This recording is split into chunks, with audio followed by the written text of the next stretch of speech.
podcasts you love. From people you trust. This is Twit. Bandwidth for frame rate is provided by CacheFly at CacheFly.com. This episode of Frame Rate is brought to you by Pond5, the world's stock media marketplace. If you're a media maker who needs stock video clips, photos, illustrations, music tracks, or sound effects, check out Pond5 for instant downloads at the best prices anywhere. Check out Pond5 at pond5.com. And for 25% off this month, use code TWIT25.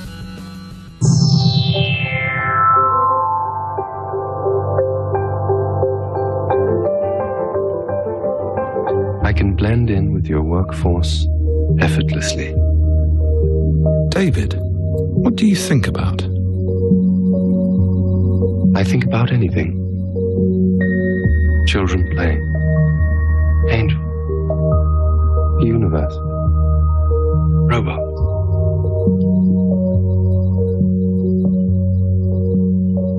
David, what makes you sad?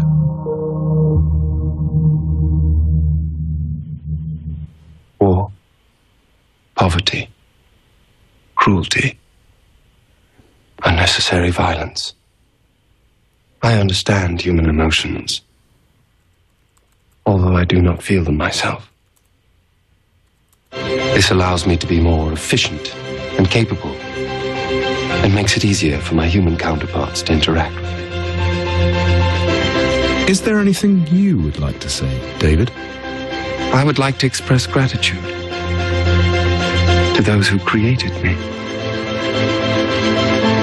Happy birthday, David. From Wayland Industries.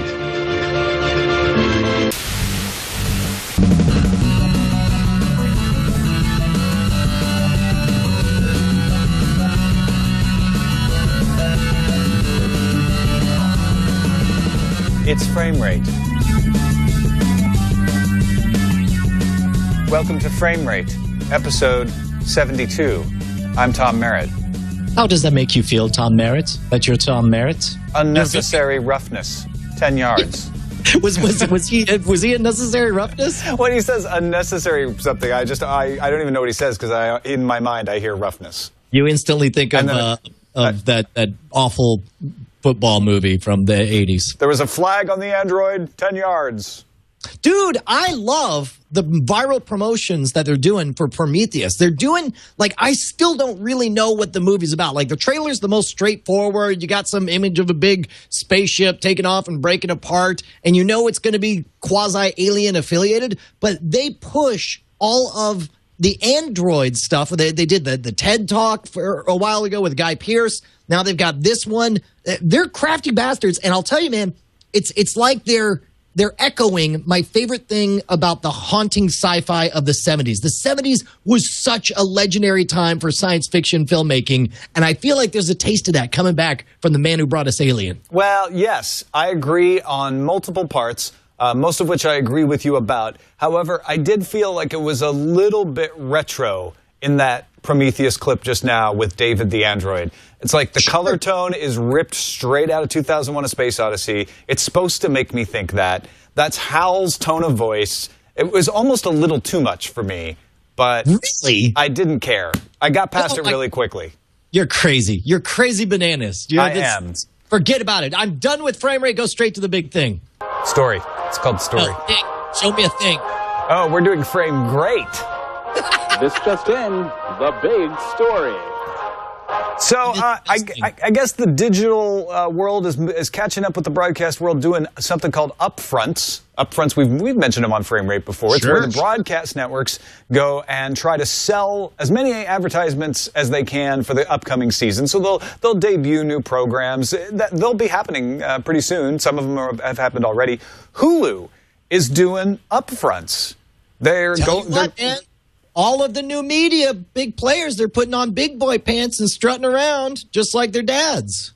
They sure are. They've got those pants. That's by the way, that in the history of Frame Rate, that is the most patronizing I've ever spoken to Hulu, and I apologize, Hulu. You can have 3 continents of your choice. He didn't mean it. Are you playing Risk with Hulu? Anyway. What's going on is that Hulu's touting the fact that they've got 2 million paying users for Hulu Plus, which, as we pointed out on Tech News Today, kind of pales in comparison to Netflix with their, 10 million or something. Is it only 10 million? No, I think it's much more than that. I can't remember what it is. But they've got people paying for Hulu Plus, which I can't imagine why. I know why. It's people who really are cord cutters, and they're like, well, there's this one show I want to watch, and the way I can watch it is by paying for Hulu Plus and watching their stupid ads. Well, and plus, don't undervaluate the power of the iPad. That's the only reason we have it in our house, is because Bonnie just got tired of having to lug around a whole laptop, and so now she can watch it on her iPad. The other thing they're talking about is original programming. They're really touting the original programming that they want to bring to the Hulu platform, some of which they already have. They're going to invest $500 million in content this year. They said that back in January. Yeah, in your face, Google. $100 million initiative. Hulu's got daddy money to spend, and dad's pants they're wearing. Battleground, about a Senate campaign. We've talked about that. That premiered in February. A pilot script that was developed for Fox. A Day in the Life, the reality show from Morgan Spurlock. We've talked about that. They're touting that as well. Started the second season in March. First pitch to cable channels. And this summer, Hulu's going to introduce Up to Speed, an unscripted travel series from Richard Linklater of Austin fame, who directed Dazed and Confused and Slacker. Yeah, dude. He's like, apparently you can't live in Austin without having a story about how you ran into him at a party once. I have never ran into Richard Linklater at a party once. Me neither. But I didn't know many of the people who were in the movie Slacker, though. Yeah, no, that was everyone knew everybody, and of course that was the big. We don't need to reminisce about Austin, but yeah, these are big names. This is huge for Hulu, and it's good news. This is more of new media maturing, and this is what we want to see. And they're changing things for advertisers now. The advertiser only has to pay if a viewer watches the whole ad. And Sarah Lane on Tech News Today was like, well, when don't you watch the whole ad? Because if you stop watching the ad, you stop watching the show. So most people are probably going to watch the whole ad. But I guess if you start to watch a show and then realize, oh, I don't want to watch this show anymore, you might cut out in the middle of an ad. Or you just, you decide that you're tired and you want to go to sleep. You might cut out in the middle. I guess it happens. But ironically, when I read this, it tells me that they're probably not watching the whole video. It's like all that means to me is like you're getting up and leaving the room. I don't believe that anyone sits and gives their full attention to the 3 20-second ads that they're throwing on Hulu. Well, and Hulu said that they will not be charging if someone turns away during the ad. They will be installing cameras in every person in the world's house. I'll tell you what they should do is they should. I think this is a good idea to ensure good value for the people shelling out the bucks, but Hulu should be charging a premium for any kind of interactive capability. If you want somebody to click on one ad versus another ad, if you want them to say yes, more ads like that or fewer ads like that, that is the value add that they have over traditional television, and they should be charging more money to advertisers for that. Now, Ad Age points out that Hulu's current ad completion rate is 96%. So very few people are not completing the ads anyway. It's pretty easy for Hulu to go, well, you don't have to pay. For that 4%, we'll just throw that away if that helps close the deal. It makes me wonder if this isn't some kind of symbolic victory where the people who are paying want to feel like they got something extra, and Hulu's like, sure, that's great. We're going to bend over backwards for you guys. Are you happy? Yeah. And they're like, yeah, we sure stuck it to those guys. We're getting back for our money. That's the way sales works. In any media organization, when you sell, you always have to give that sweetener. That sort of like, and we'll throw in the podcasts, and we'll give you a little bit of, we'll give you a free extra 2 weeks. There's always something like that. And so this is another option for them to say, you know what, and what we're doing here at Hulu is that if they don't complete the ad, you don't pay. They still see part of your message, though, so it's kind of a little extra thing. Yeah. Let's move on to yet another big story. Big thing. Thanks. Stop everything. It's another big story. The wait a minute. All of a sudden, my browser's freezing. The You're 5 most overhyped future of TV topics comes to you via TechCrunch, and it has some interesting stuff that'll sound very familiar. So I'm going to bounce these off of you, Brian, and you tell me Agree that it's overhyped, disagree that it's overhyped. Number 1, the future of TV is about voice control and gestures. Yet currently overhyped. We will laugh at it until suddenly it's essential. Much like Siri. All right. Number 2, the future of TV is all about social TV. Nope, not in the least. Not overhyped? No. Yes, it's overhyped. Oh, totally no, overhyped. This is not. Okay, so if the question is whether or not it's overhyped, we'll say yes. Okay. Yeah, these are the top 5 most overhyped things about television. This is definitely overhyped. Number 3, the future of TV is all about cord cutters. And no one in their right mind would do an entire show about cord cutters. But here's the thing. Right now, it's the noise about cord cutting is disproportionate to the action we're seeing. I believe that is a function of how few choices there are to cut the cord, not from a lack of interest of people who really want to cut the cord. Yeah, I would chop it a little finely maybe and say, look, it depends on what you mean by cord cutter. If you mean the future of TV is all about people canceling cable and just getting their TV over the internet through Hulu and Netflix, that is overhyped. Because that's not the way it's going to play out. It's going to be a much different transition. If you rephrase this to the future of TV is all about people getting their television programming over to the internet and having more control over their choices, then I don't think that's overhyped. I think that's the way to go. I'll tell you what, and the cable companies, if what they really want is to secure those $80 a month fees and they don't want to give up that giant fat cow, all they got to do is say, okay, you could still have the exact same 80 a month fee, but now you are signed up for our premier concierge level service where anything you ever want at any time is instantly available on your television. It's like, dude, I pay double for that. I pay $160 a month for that. The future of TV is all about apps. No, it's not. That's overhyped. Yes, it is very overhyped. The future of TV is the death of the television industry as we know it. I'm going to say the trend seems to be that that's the case. I mean, we are seeing more and more high-quality dramas produced for less and less money as more and more fragment splinter media groups are getting into the game for cheaper and cheaper. So I kind of want to say, yeah, the death of television as we know it is the death of overhyped, one-size-fits-all mass media, you know, your MASHes and your Cheerses and all that. Perfect Face for Radio says, it's perfectly hyped. That one is hyped just right. Exactly. Appropriate hype level, I say. Appropriate hype man says... I'm going to disagree with you on this one. The future of TV is not the death of the television industry as we know it, except in so much as the television industry is going to change dramatically, but that's been true, right? I mean, cable television came along and changed the television industry dramatically. It was not the death of the television industry as we know it, though. It just changed dramatically. And that's what's going to happen. What's going to happen is the television industry is going to resist, and a lot of their power and a lot of their audience is going to be leached away, and then they're going to realize it, and they're going to go and they're going to grab a bunch of it back, and a couple of new players are going to rise that didn't exist before, and maybe a couple of the old players are going to die off, and the television industry is going to continue in a very similar vein to where it has, but with lots of changes that adapt to the internet. And that's what we've seen with the internet in music, it's what we've seen in retail, it's what we've seen in every industry that the internet has disrupted. Kind of sounds an awful lot like you just described the death of the television industry as we know it. Well, you can just, okay, if you say the television industry is going to change, that's not overhyped. And if that's the death of the television industry as we know it, then that's not it. But exactly. Are there going to still be an NBC? Yes. Are they still going to contract people to produce television shows for them that they market? Yes.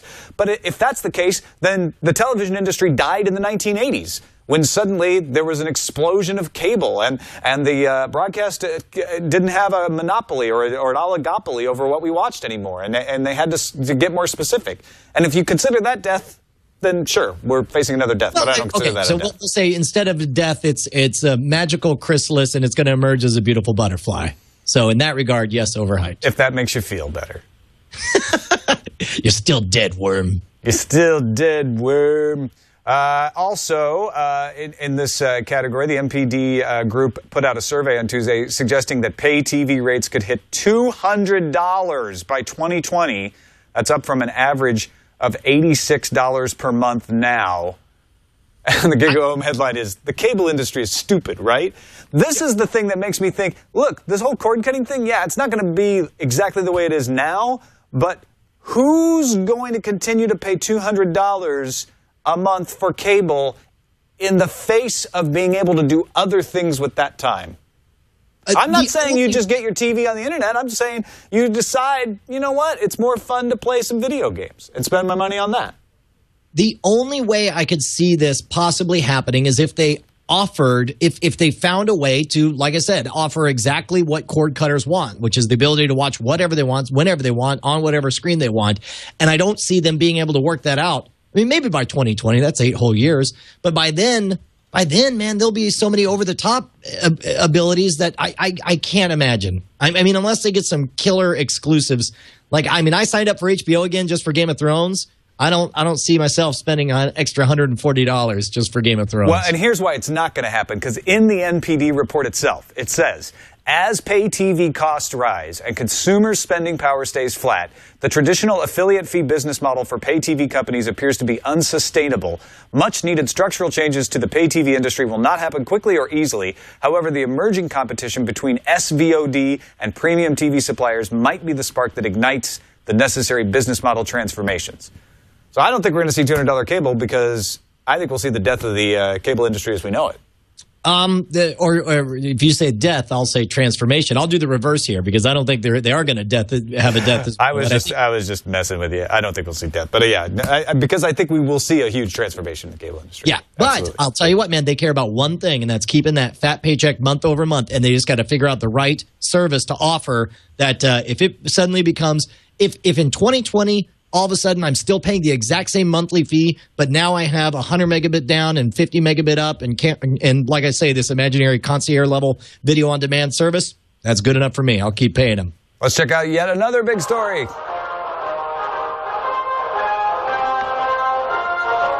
Tuck in your bootstraps. It's yet another big story. You know what? I don't even want to talk about these.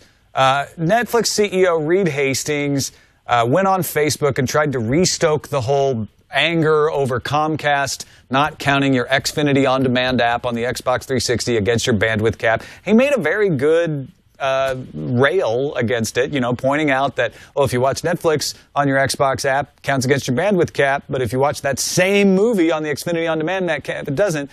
But I don't know that this, we made all those points. It doesn't mean that Comcast got in trouble or the FCC's paying attention, or I don't know. I feel like Reed Hastings got up and everyone's got their pitchforks, but they're not even holding them anymore. They're playing Go Fish, and they're like, "You got any sevens?" And they're like, "Oh no, trust us. Like, yeah, you say when, we'll storm the castle. You don't have to.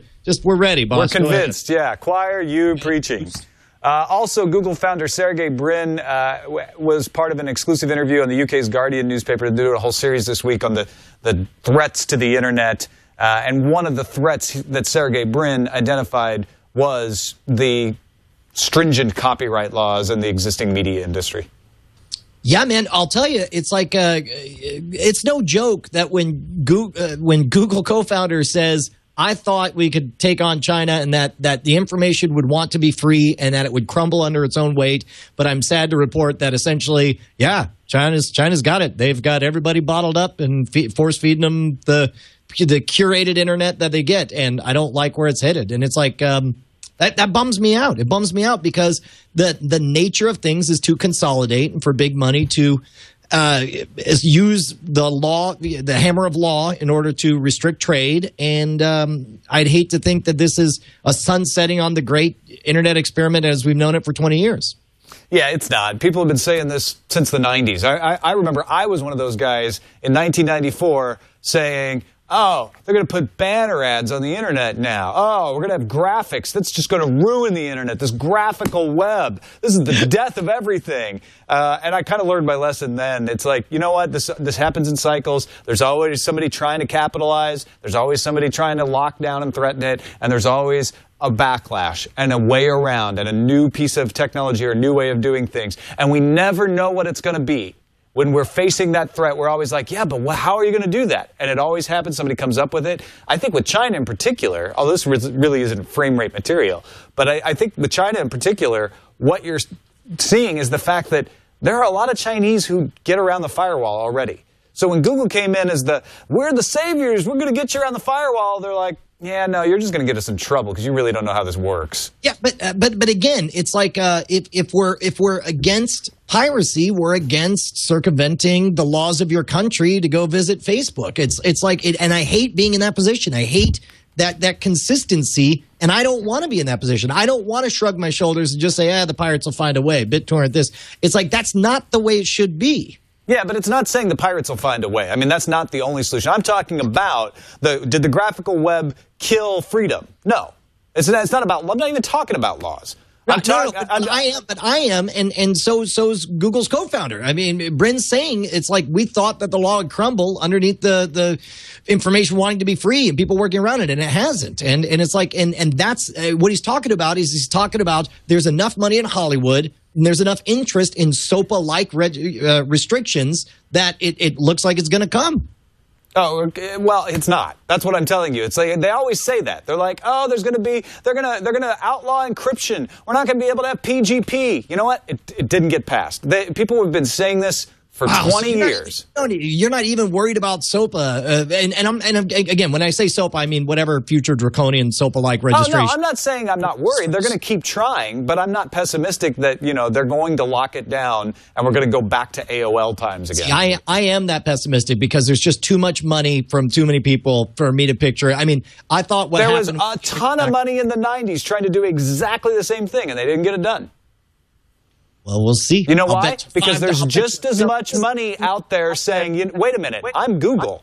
I have tons of money. I am not going to allow this to happen. The moneyed interests don't all agree. That's the myth of the conspiracy theorist is that the moneyed interests are all on the same team. They're not.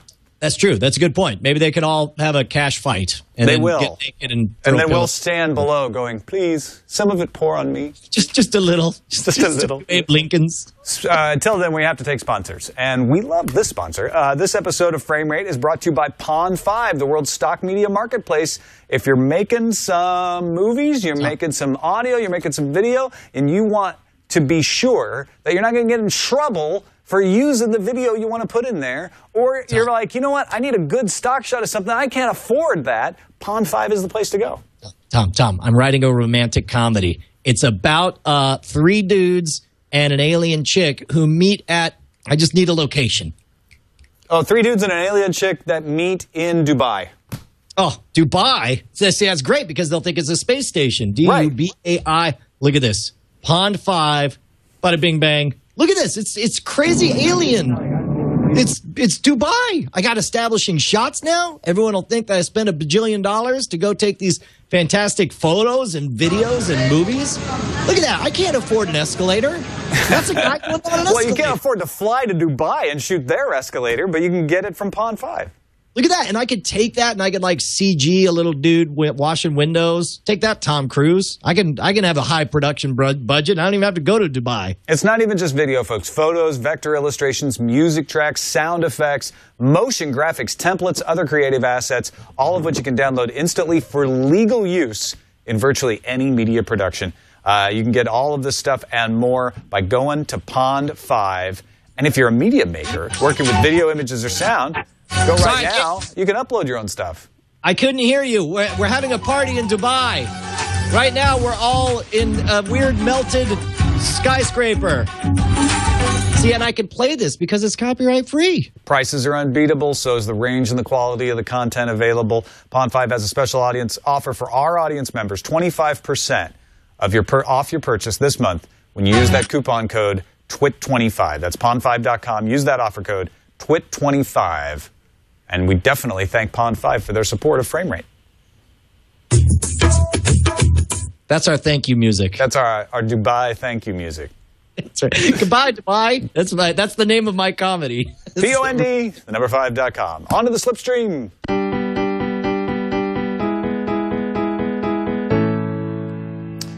YouTube is giving live video streamers some new tools and some new ways to make money. Saw this on Engadget. You can pull in better content. It's charging viewers pay-per-view style is now available. And Google is providing Wirecast for YouTube Live free of charge. Yeah, and it should be pointed out that one of my big beefs with Wirecast when I played around with it was that it had a really kludgy interface. And from what I've seen of the YouTube Wirecast, it really looks like they're streaming a lot. They're planning on this being something easy to approach for a lot of content producers. The one thing I would really love for YouTube to do, and this is full disclosure, I'm talking about me. I'm talking about pay attention to me, YouTube, is what they're doing right now is they're going to their most successful partners. And the skill set that makes you a good YouTube vlogger usually means sitting down, monologuing, and then chopping it down to a highly produced, 3-minute thing to eloquently express your point. That's not necessarily the same set of skills that allows you to be a good live switcher and a personality live on air. And I'm bummed that they're going to all their partners right now instead of people who have live streaming experience. Again, I'm talking about me personally, YouTube. But this tool what they're doing is they're going to the YouTube Live partners, and these are people with live streaming experience. People, the America's Cup folks have done some live video before, so it's not like they're going to the Drunken Orange or whatever the no. But they are going to your Philip DeFrancos or your iJustines or the people who do a lot of talking to this that kind of thing. I see. So you're jealous. I'm jealous. That's what I'm saying. But as a consumer of video, this means that you'll probably see some better productions because they have some better tools. Yes, hopefully so. And if you do get one of these accounts, the tools are way slicker than what I saw the original Wirecast. Much more intuitive. So have you seen that number that Amazon has more than 17,000 movies and television shows on its Amazon Prime? Yeah. That's got to be more than Netflix. That's 5 digits, bro. That's so many. There's no way that they could be juking those stats. They must actually have a massive library of content that would blow my mind. Actually, Fast Company looked at the numbers and said, it looks like you only have 1,745 movies and 150 TV series. So apparently they're counting each episode of a TV series as an individual TV show to get to that 17,000 number. That's not the same. It's not. I'm not. At that point, why don't you tell us how many minutes of video you got? That'll be an even bigger number. Yeah, exactly. Finally, I know we don't have a whole lot of 3D fans out there, but for the handful of you who do have a 3D television and like to watch 3D in your home, LG is opening a 3D World video store for 2011 and 2012 Cinema 3D smart TVs. So you have to have one of those. But then you'll actually have 3D content to choose from, because that's one of the hardest parts is finding stuff to watch. Oh my God, yeah. Well, and you know me, like I'm actually bullish on 3D in the theater, but bearish on it in the home. But this is the kind of thing it's going to take if it's going to get off the ground at home. That and a fundamental restructuring of the technology. You mean the death of the industry as we know it? Yes. I believe we have a title for the show. Let's move on to the Tube Tops.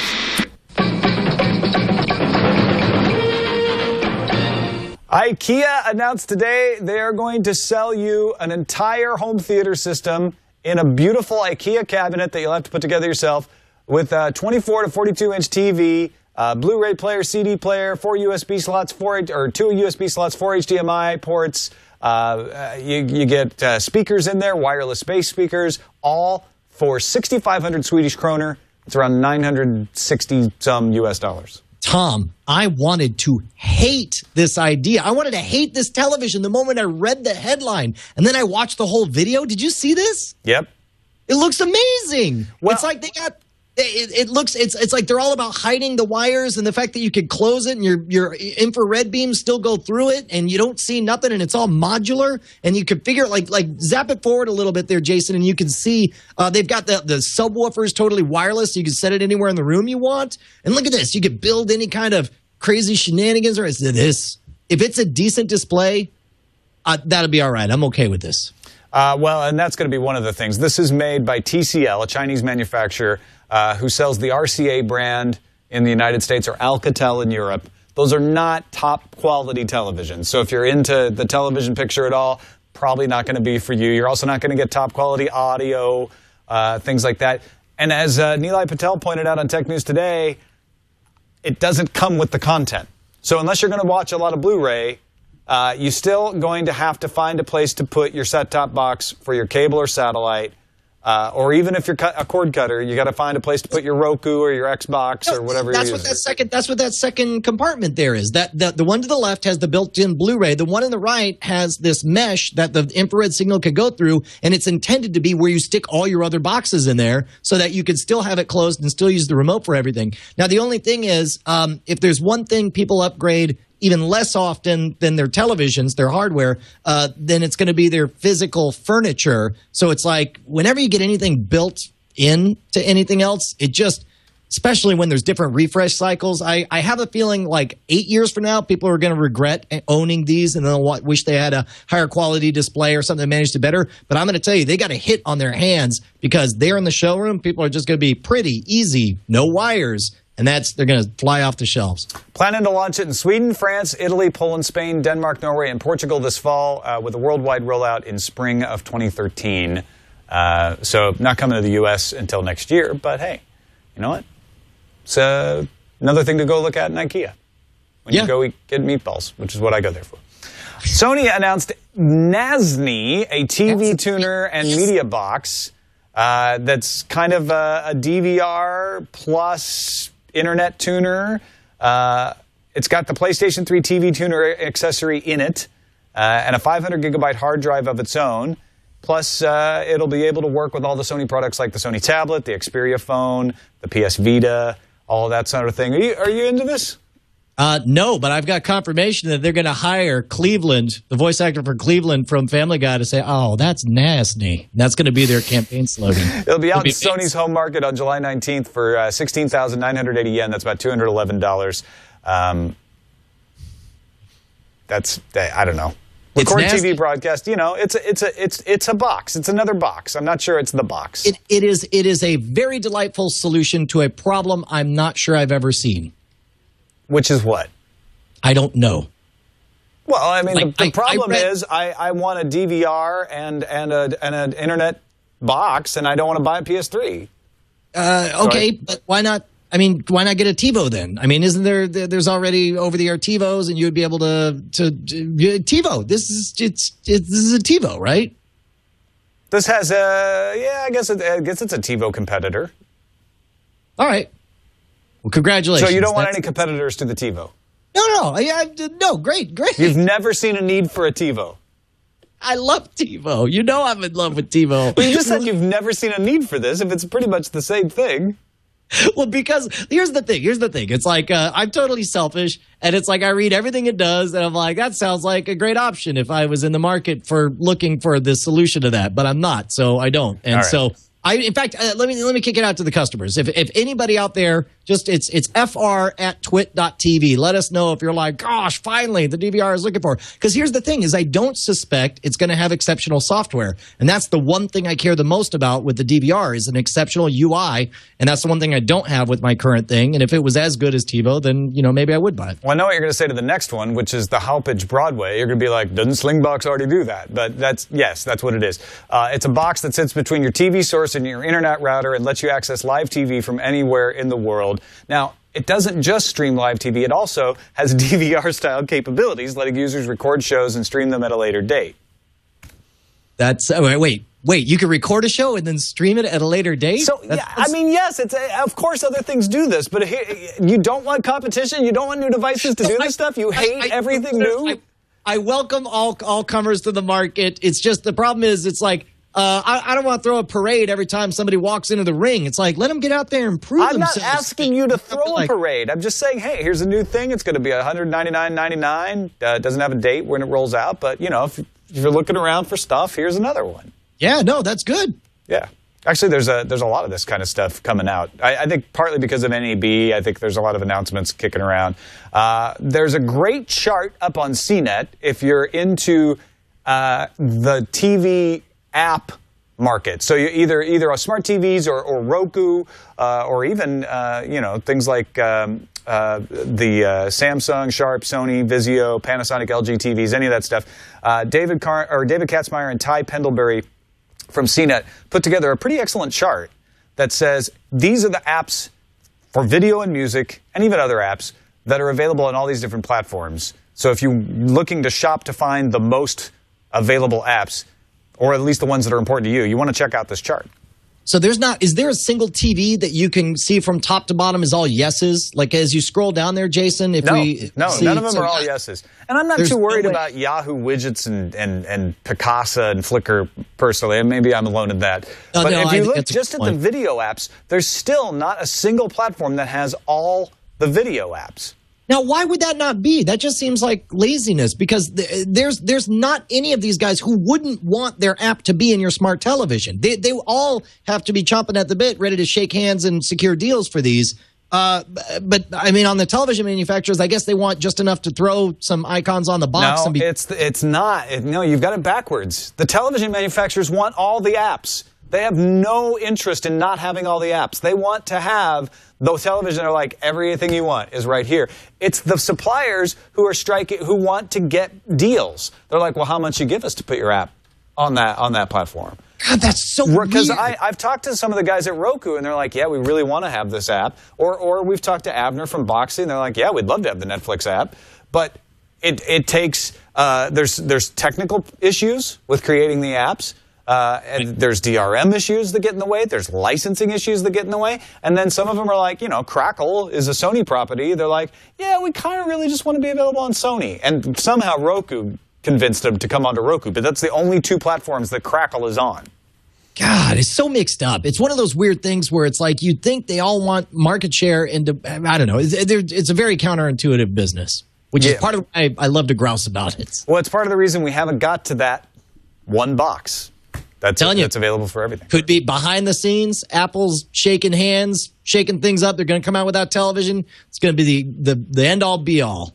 Yeah, I know what you're going to say to this next thing is, I can already buy a Roku, but this is a Roku. It's the new Roku. Yeah. Well, good. This is exciting then. Hey, the new Roku. We can't throw a party for this. It's kind of weird. It's the new Roku HD media streamer, priced at $58. This is not a Roku 2. It's called Roku HD, which there was previously a Roku model that was Roku HD.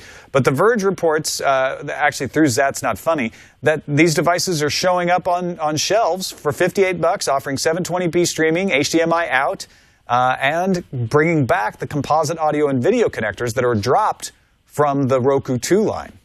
I'll tell you what, man, $58 is just a totally different price point. Like that becomes a total impulse buy. Like I'm tired. Like the next time the kids are hogging the TV when I want it, it's like, screw it. I'll just go get a Roku and y'all can watch your own tiny TV upstairs. Also, Roku 2 XD and Roku 2 XS launching today in Canada with 100 channels, 100 apps. This is getting big, man. We're starting to. I like the sound of this number. 100 channels sounds impressive, and that seems like. See, that's the kind of verbiage I can use to convince my parents they don't need cable. $90 Canadian for the XD, $110 Canadian for the XS. Available at places like London Drugs and Walmart if you're looking for them then. And then just a quick note, if you're a Myth TV user, which I know we have several of you out there, Myth TV 0.25. Available with some new features after a short delay. Now supports cable card tuners out of the box. Has AirPlay and HTTP live streaming support. HDMI CEC control, 3D support, some improved audio, stuff like that. So if you haven't already checked it out, you might want to go download it and upgrade. Dude, that's awesome. Let's move on to the Film Found.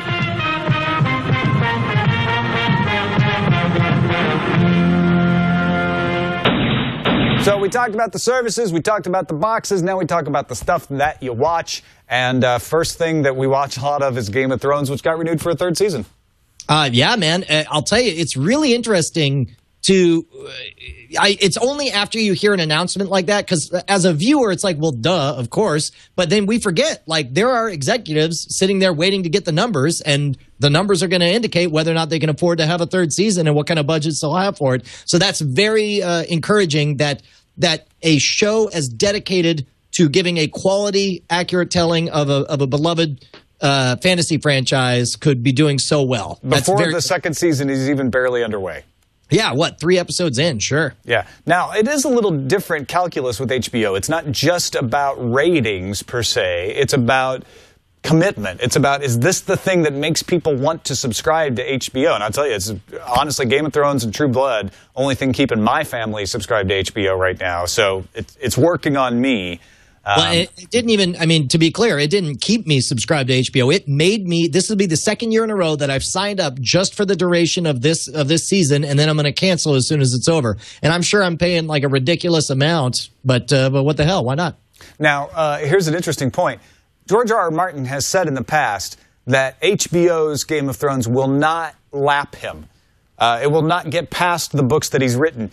And now I know why he was so confident. Season 3 of Game of Thrones, airing in 2013, will only cover the first half of A Storm of Swords, the third novel of A Song of Ice and Fire, because the novel is too big. So according to the producers, Season 3 will likely end with an event codenamed RW.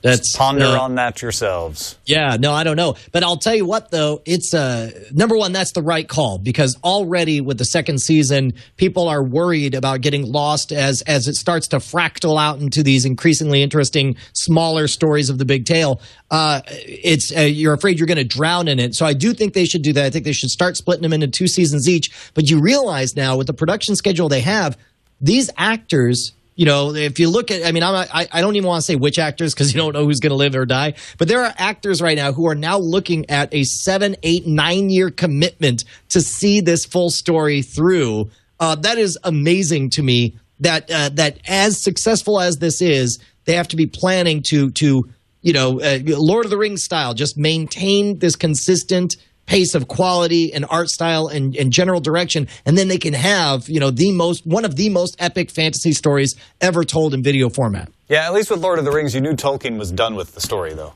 Yeah, no, that was more settled. And you didn't have to worry about release schedules.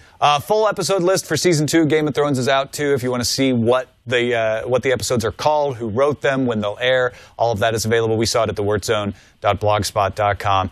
That seems like the only reason to care about that, it seems like, is if you want to make a game of guessing what the cliffhangers will be at the end of the, because you remember that first season, like the last 3 episodes, you're like, okay, no, this episode they got to end with this, and then the next one it'll be this surprise, and the next one will be that. Also, there was a hilarious Game of Thrones sketch on Saturday Night Live that is not available on Hulu, apparently because of music licensing issues. At least that's what SplitSider is theorizing. It was really funny because it had a character. I think Andy Samberg was playing a character of the 13-year-old consultant who decides how many naked people are going to show up on every episode. That's awesome. The answer is, like, anytime there's exposition of any sort, have breasts. But apparently, because they use music from Game of Thrones, even though it's parody, they're having some problems. So even though they got away with airing it once on NBC, they can't put it online. I want to mention Tube, a free, open, pro-grade animated film raising money on Kickstarter. This is from Bassam Kurdali, who made Elephant's Dream. He wants to make a high-quality 3D animated film based on the Epic of Gilgamesh, but kind of a spin on that. But the cool thing about it is he's going to make all of the models and all of the art that is created available for anyone else to use under a Creative Commons license. So you can get the 3D renders and stuff and make your own spin-off movie. I think this is great. I think this is a more the merrier mentality where we just get more amazing art for everyone as a result. And I think it's a good time. It's probably a relatively safe bet for him to take this stance because you win a tremendous amount of goodwill from the internet crowd and the prosumer market who will want to chip in and make this explode. Now let's get to probably the trailer that got both of us the most excited this week. A new film from Brick director Rian Johnson called Looper, starring Joseph Gordon-Levitt and Bruce Willis in a time travel tale. Just take a look at this. Don't even set it up because it's just see it. Keep talking until it plays. Time travel has not yet been invented, but 30 years from now, it will have been. I am one of many specialized assassins in our present called loopers. So when criminal organizations in the future need someone gone, they zap him back to me, and I eliminate the target from the future. Ooh la la. Loopers are well paid. We live the good life. And the only rule is never let your target escape. even if your target is you.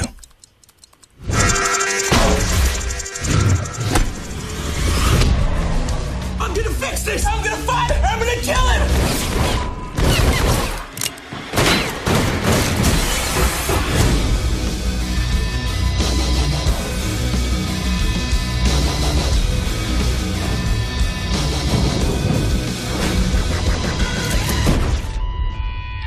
This time travel crap just fries your brain like an egg.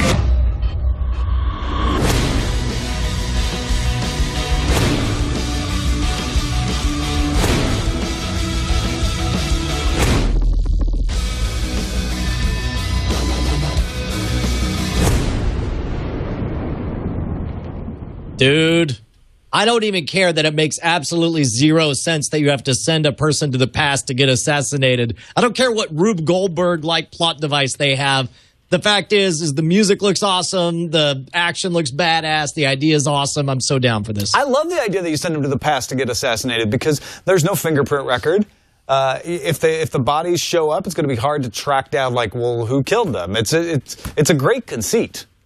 Yeah, I guess. I don't know. It's like if you're going to send them somewhere, send them in the future to get iced because then... But then there's a record of them that could conceivably be tracked down. You send them to the past, they never existed, so there's not going to be any chance of identifying who the body was. But the body will still be there back in the future, though. It's like they'll dig up an old corpse and then they'll have DNA fingerprinting and everything. Yeah, but if you're sending it far enough back, it will have decomposed so far, there won't be any identifiable remains. Well, perhaps they address this. I bet they do. Major League Gaming and Twitch TV have partnered up with CBS. CBS Interactive announced partnerships to do esports live on the internet.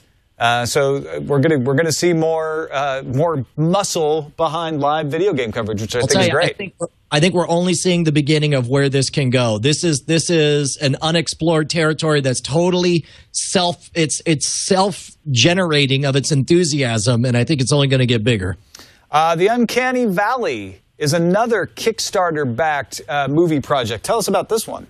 Yeah, I got an email from this guy. I'm spacing on his name. Alexis Ayala sent that to me. And it was just a one-line email saying, hey, I'm working on something. You seem like you'd be somebody who'd be interested in it. And I watched the entire first episode of it. It is a gorgeously shot documentary about really niche, interesting things. This first episode that I watched, I believe it was all about a 48-hour video game creation competition where people had to create fully completed video games all based around specific theme that they didn't know until the beginning of it, and they covered the different themes. It was just really slickly done. And then I looked at his Kickstarter. The guy only needs $3,000 to make a bunch of these episodes, and he already has 1,000 of it. Definitely watch the entire first episode. I think this kid's got talent. I think it's a neat idea. I want to see this grow, so I thought I'd give him a plug right here. Absolutely, very cool. And while we're throwing out some cool stuff to watch on the internet, check out Piled Higher and Deeper. It's a movie about being a grad school student. It looks pretty darn funny, and it's now available to watch online for $10. You can stream or download the film in its entirety. Go check it out at phdmovie.com. Watch the trailer, and if you like it, give them $10. Kind of the old instead of the Kickstarter model, it's the, hey, we made the movie. Now, pay us, please. I wonder if Kickstarter, Kickstarter may be the most important decentralized production tool of my lifetime. However, how antiquated does it seem to front your own cash and make a movie and then just hope people will watch it afterwards? It's like, I don't know. Now it all seems backwards. It seems so old-fashioned, I know. I think there will be a big backlash of Kickstarter projects that people regret funding after the fact, where it's like they're buying the hype and then they get the product. They're like, you know what, that was really crappy. It turns out we didn't need a sequel to this game or whatever. So I wonder if that's coming. Let's actually, I'll tell you what's coming. The summer movie draft check.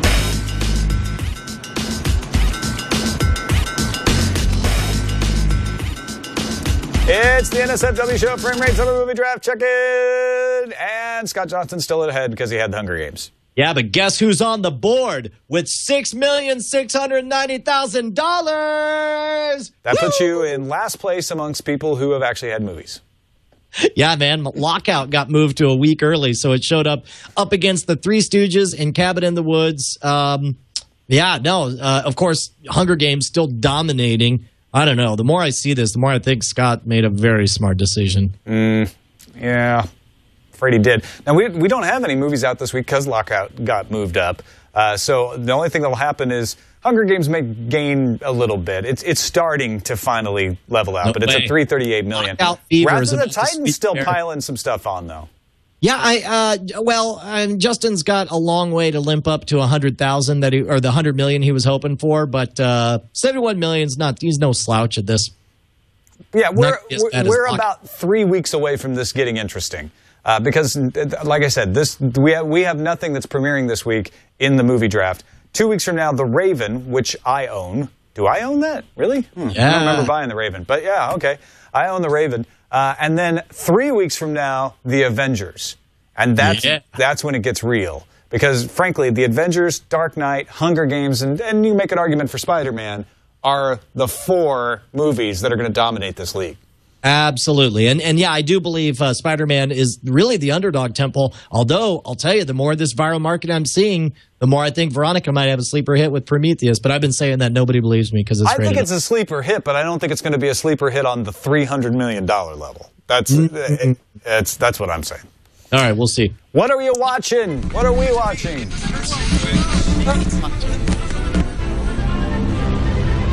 What we're watching? You finally got around to watching Memento, huh? You know what? I actually went hunting for Fight Club, and I was bummed that it wasn't on Netflix instant streaming. But when it saw me looking for it, he's like, hey, bro, you might like Memento. And I'm like, man, I did like Memento. I liked Memento so much that a decade ago, I got a pirate bootleg of it just so I could chop it up and restructure it. I wanted to do that. I never did it. That's cool that you did that. Yeah, no, it was very cool. And it really holds up. If you've never seen it, go see Memento. And, of course, I'm sure we'll talk about Game of Thrones. But I got sick this weekend. And so for a full day, I did nothing but level my character on Star Wars, The Old Republic, and watch Sons of Anarchy. I'm almost halfway through. Wait, now what's Sons of Anarchy about, for those who don't know? It's about biker gangs and one biker gang in particular and how they, run this small town. They do some good things. They do some bad things. It's got a lot of those agonizing moral conundrums where you don't know who to root for that make Breaking Bad so good. In tone, it reminds me the most of The Shield. Did you ever watch The Shield? No. Okay, well, it's so far, and it may get better, but the first season just sort of felt a less charismatic character that reminded me a lot of Vic Mackey from The Shield. I want to get swept up farther into it. People tell me amazing things about it. Yes, it will be amazing. People in the chat room are asking if I watched Legend of Korra. I already watched the first 2 episodes, but I guess that's out now. Yeah. I also watched Game of Thrones, Mad Men, Fringe. I did watch 2 more episodes of Lilyhammer yesterday because Eileen basically gave up. We watched 1 more together, and she said, go on without me. I'm not watching them anymore. I think that's the reason I was able to watch so much Sons of Anarchy is because Bonnie was like, oh, yeah, maybe we should kind of watch. And I just went off without her. I didn't ask. I just ran off. And I'm just like, I can watch them as fast as I want. This is awesome. What was cool about Lilyhammer is the characters. I've started to really like the characters over the course of it, but I don't like the story. I don't like where they took the story. It felt like it peaked midway, and now the story they're getting to near the end. I only have 1 more episode to go. I just it's not grabbing me, and it's not cute the way the first half of it was. Well, I think the problem is they made it cute in the first half, and then they tried to get serious, and they did get serious. They killed a character. And all of a sudden it's like, well, wait, now this isn't cute, but they're still trying to be cute. But then I'm confused. Yep. That's how I felt. In fact, that's probably why I haven't got back and watched. I should just go ahead and watch the rest of them as well. Eureka final season premiered yesterday, so check that out. I also watched the A-Team and Mission Impossible pilots for the show Autopilot that I'm doing with Scott Johnson. Man, how crazy an experience is it watching those pilots? Because why are pilots always like the worst versions of every show you see once they get their legs? Encounter at Farpoint or I could think of a few other ones. But how are they? I mean, I'll save it for the future episodes of Autopilot for the most part. A-Team holds up the worst, but feels the most like the rest of its season. And Mission Impossible, what a great show. I mean, I knew this, but totally re-emphasized how good the show is. Peter Graves isn't even in the first season. No kidding. How about that? Yeah. For more, check out Autopilot. Crazy. Let's do a little feedback. Now it's time for feedback with Brian and Tom on Frame Rate. Oh, yeah. First little bit of feedback comes from Derek, the software engineer in Eugene, Oregon. I wanted to write in and talk about Brian's reaction to the Big Bang Theory. Everyone is entitled to their own opinion, and I'm not out to change minds, but I wanted to write in because I hear these same criticisms frequently, and they seem to keep smart people away from an otherwise entertaining show. Brian commented on their use of a laugh track, and while awful, it seems to be an unavoidable byproduct of being on CBS. The Tiffany Network loves their canned, inhuman laughter for whatever reason. If you remember, the producers of MASH had to go on the mat on the issue 40 years ago, and still only managed to keep the laugh track out of the OR scenes. The other criticism that comes up a lot, which Brian touched on, is that it mocks geek culture. As a nerd and lapsed scientist, a biologist that now works as a web programmer, I see the show as a farce. I don't see any reason for geeks to be any more upset by the Big Bang Theory than police officers or detectives were by Inspector Clouseau in The Pink Panther. Still, if the choice has to be made, stick with Community, as it is a better show. Yeah, I thought that was an interesting take on here. Mike writes in, hey, Tom and Brian, just want to write in and provide another example of mainstream media starting to understand online viewers are just as valuable as television viewers. Up here is Canada. The CBC is streaming all the Stanley Cup playoff games as they cover for free. This is excellent for hockey fans who may be also cord cutters. Quality may not be as good as TV, but hey, what can you? It's free. Take what you can get. Yeah, nice. I actually don't get local hockey broadcasts on the tier of DirecTV that I downgraded to the most basic tier, and they don't have Comcast Sports Bay Area on the most basic tier. Do you know what? I don't know if we dropped a comment last episode that just riled up sports fans, but we got like 4 emails, and I wish I could have put them all in here, but of people griping about blackouts for media blackouts for this game or that game or the other game. So there's a lot of fired up sports enthusiasts who watch the show, which is kind of cool. Matt in Vienna, Virginia, I believe that's on the orange line, if I remember correctly, says, hi, Tom and Brian, I love the show. In your discussion of the act that Netflix is trying to overturn, it finally hit me, is Vudu breaking the law? After every single movie I watch on Vudu, I rate the movie and then post the fact that I've watched it on their service to Facebook. It seems to me that this is exactly what Netflix is trying to do, but is barred from doing at the moment. Is Vudu just flying under the radar? I don't know how Vudu does this, but when you say you post it to Facebook, if you push a button that says, please post this to Facebook, that doesn't violate the law because you are taking the action. What Netflix wants to do is set up a feed that says, we'll just take everything you watch and put it on Facebook, obviously with your permission at the beginning, but not asking you every single time. Right. Yeah, I figured that you would be the one who actually knew that. And this last one here, just has a good idea. I'll try to condense it. Says, you guys have spoken, this is from Matthew in Austin. You have spoken many times about the need for a streaming service that will replace the cable experience of turning on a channel and letting it play in the background. I found the perfect analogy to what the service would look like. And he goes on to say Pandora Radio already does it for music. Imagine a Pandora, but for streaming video that knows the kind of shows you like. You could sort by action adventure, or you could sort by, give me shows like The Shield that I happen to like, or and then maybe even customize with peppering in like news segments or whatever. I think this is a great idea. I almost suspect somebody's doing it, which is part of no one's doing it. That's why I was saying last week somebody needs to do this. Oh, did you already say exactly? That was pretty much my point, and I guess I didn't make it very well, but my point was, yeah, Netflix has the thing that says, oh, you like this kind of movie, here are more movies like that, but they don't play them, Pandora style. So yeah, that's exactly what I was trying to say, so good. That's what I want. Somebody go make that. Because now you got 2 of us who want it, 3 of us who want it. All right, that's it for this episode of Frame Rate. Don't forget, you can email us, framerate@twit.tv. Let us know what you think. And we are here live on Twit most of the time, every Tuesday at 10 a.m. Pacific time. A little later this week because of NAB, but we'll be back to our regular schedule next week, and we'll see you then.